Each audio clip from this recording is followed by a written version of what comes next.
Começa falando sobre mercado agrícola, sobre soja, sobre milho também. No caso específico de soja, nós tivemos aí já um movimento de sobe e desce nessa abertura de ano. Nós tivemos uma queda um pouco mais expressiva lá finalizando a primeira semana, né, na sexta-feira, para a soja. Depois nós tivemos uma reação nesta segunda-feira, no qual os negócios chegaram a registrar altas acima de 1,5%, após o Washington Post publicar uma reportagem que falava sobre tarifas norte-americanas após o governo Trump assumir e que não seriam tão invasivas como já foram no passado.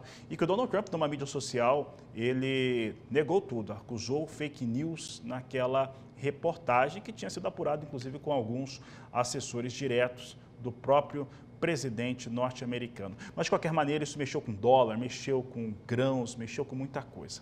Para falar um pouco a respeito dessa situação do mercado, no qual nós temos um dólar alto no Brasil, ele se mantém em elevação, você tem prêmios pagos aqui no Brasil e uma safra pouco comercializada ainda em relação à soja. Nós vamos conversar com o analista de mercados, Stefan Podesclan, que participa conosco hoje do Agricultura BR, aqui no canal do Boi.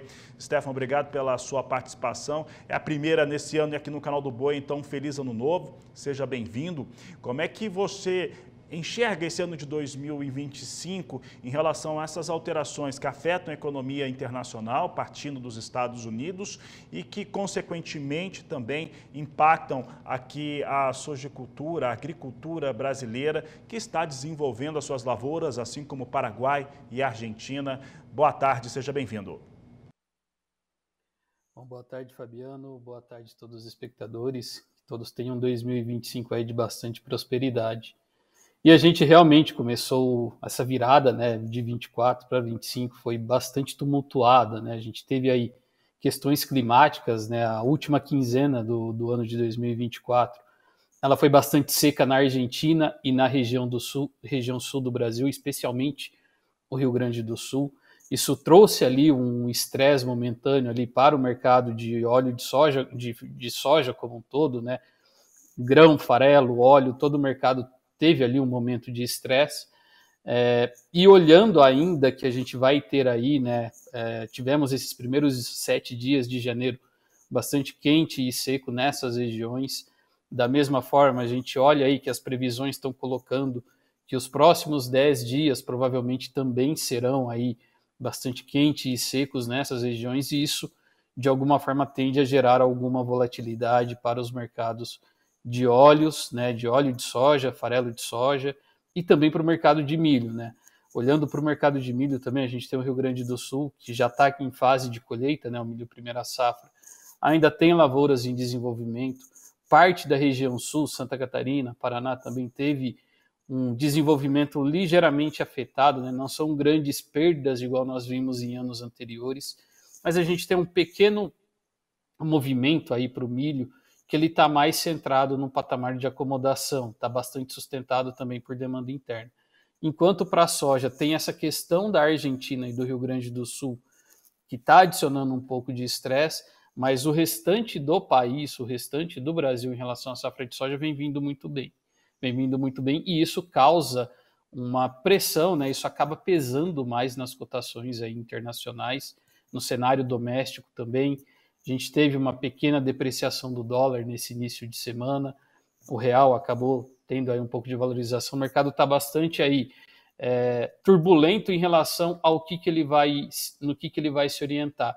De fato, tem essas questões de Donald Trump que a gente só vai saber a partir mesmo do dia 20 de janeiro, que é a sua posse, mas de alguma forma o mercado, principalmente olhando para a soja, para o milho, já vem se antecipando a esses movimentos, principalmente quando a gente olha no cenário internacional aí dos grandes importadores de milho, de soja, que já vem de alguma forma buscando, né, realizar alguns compromissos, alguns negócios no Brasil.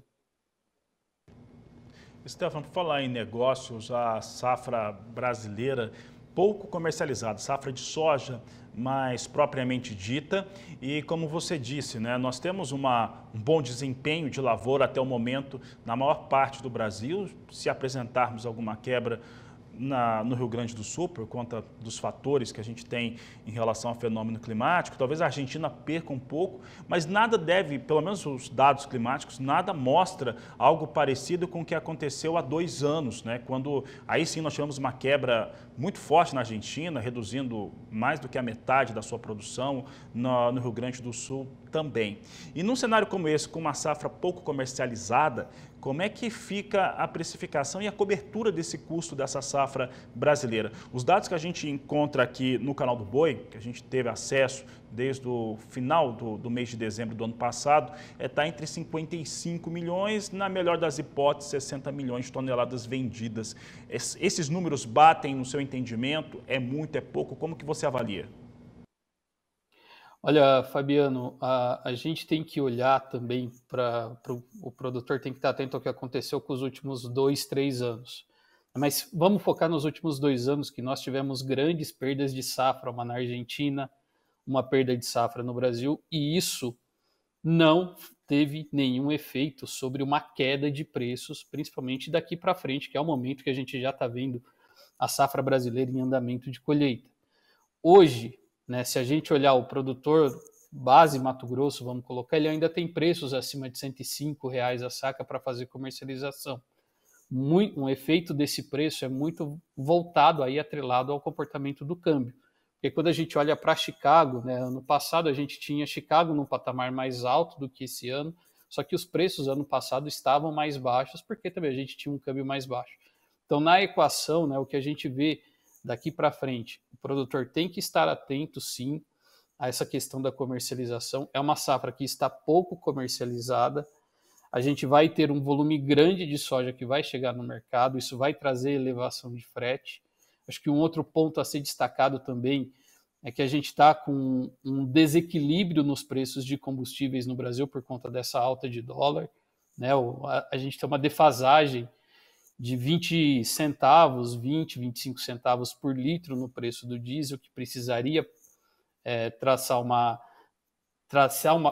correção interna, né? Ou seja, o diesel teria que ter uma elevação também. Então a gente está chegando num momento aí que o produtor, a qualquer indício aí que ele veja uma melhora ou os preços ainda que estão se sustentando, ele deve ficar atento à comercialização, porque quando a safra bater, né, quando o mercado chegar aí, se a gente tiver um alívio em relação a clima na Argentina, em relação a Rio Grande do Sul, o mercado vai acabar pressionando ainda mais os preços aqui no Brasil. Alguns aspectos que impactam formação de preço e que são muito particulares no Brasil, pelo menos quando a gente compara com os Estados Unidos e até mesmo a Argentina, que tem uma logística mais eficiente do que a brasileira, sobre esse aspecto, custo de transporte, custo para tirar tirar do interior essa soja e levar para os portos aqui no Brasil. 2025 se apresenta de alguma maneira diferente do que a gente viu em anos anteriores, Stefan? Nesse primeiro momento, sim, Fabiano. A gente vem entrando aí com uma safra recorde, né? Safra recorde vai trazer aí uma necessidade de frete de forma bastante expressiva. E um outro fator que é a nossa limitação aí, né, que a gente sempre coloca em relação à capacidade de armazenagem no Brasil. E a gente ainda tem que olhar a situação potencial do milho segunda safra, né? Se tudo correr muito bem também com o milho segunda safra, tudo leva a ter fretes mais elevados e a nossa logística como um todo, de interior até capacidade portuária, vai ser colocada à prova. Então, esses custos fora da porteira, podemos assim dizer, eles tendem a aumentar. E com frete mais caro, né, isso acaba sendo repassado desde o consumidor também, né, da população de forma geral, mas também para o produtor, quando ele for fazer novas compras para as próximas safras, isso também acaba tendo um impacto de forma negativa na sua margem. Stefan, nós vimos um certo movimento em dezembro e agora a gente não conseguiu observar, mas é muito provável que esteja ocorrendo ainda, de uma oferta um pouco maior de milho em alguns estados. Eu estou falando principalmente de norte de Paraná, parte do Mato Grosso do Sul e no Mato Grosso, né? E é um milho colhido aí na segunda safra. Isso está relacionado também à logística, estoque, a capacidade de estocar soja, principalmente aqui no país? Sim, Fabiano, se a gente olhar, né, na perspectiva de balanço de oferta e demanda de milho no Brasil esse ano, a gente fechou o ano de 2024 com aproximadamente 39,75 milhões de toneladas exportadas, né? Comparado com o ano passado, a gente exportou 55 milhões de toneladas. É um reflexo de duas questões. Primeiro, a produção de milho no Brasil foi menor no ano de 2024. O mercado doméstico ele acabou pagando um prêmio, né? Teve aí seus estímulos, né? Pela cadeia de proteínas, pela cadeia do etanol, para pagar um preço mais elevado do que a exportação, e o produtor veio retendo também a comercialização por uma necessidade ali que ele não havia de fato para comercializar, e veio aproveitando o movimento de alta de preços. Agora a gente tem esse fator, né, que o produtor tem milho em estoque. Se a gente pegar em relação ao ano passado, a gente tem um patamar de estoque ligeiramente mais baixo nessa virada de 24 para 25, mas é algo que dá uma sustentação aí para a oferta. E combinado também com o cenário de milho primeira safra, que apesar do contexto climático que trouxe algumas avarias, né, trouxe algumas perdas aí para a região sul, a oferta também ela vai se desenhar aí de forma positiva. Então, combinando que a gente tem milho ainda em estoque, em volumes aí interessantes, e safra de soja com produção de milho primeira safra chegando no curto prazo, isso de alguma forma exige uma pressão logística, e o produtor aí tem que abrir espaço. O produtor, a cerealista, o mercado vai ter que dar alguma liquidez para esse milho que está estocado, e a gente acaba vendo alguns movimentos de pressão nos preços.